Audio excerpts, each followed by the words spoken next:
সুখবর, আর কোনো পরীক্ষা নয়, ওপেনিংয়ে ফিরবেন তামিম ইকবাল।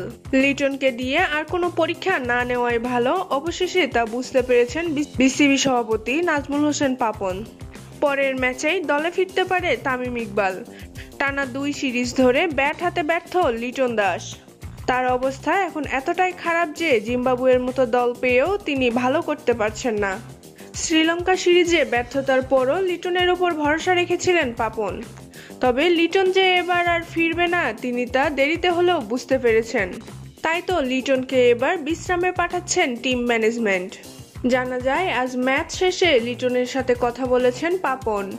সেই সময় তাকে বিশ্রামের কথাও জানিয়ে দিয়েছে ম্যানেজমেন্ট। সেক্ষেত্রে পরের ম্যাচে ওপেনিংয়ে আসতে পারে বড় চমক। 10 তারিখের ম্যাচকে সামনে রেখে জাতীয় দলে তামিম ইকবালকে ফেরাতে চাচ্ছেন পাপন। আজ নির্বাচকদের সাথে কয়েক ঘন্টা আলাপ হয়েছে এ বিষয়ে।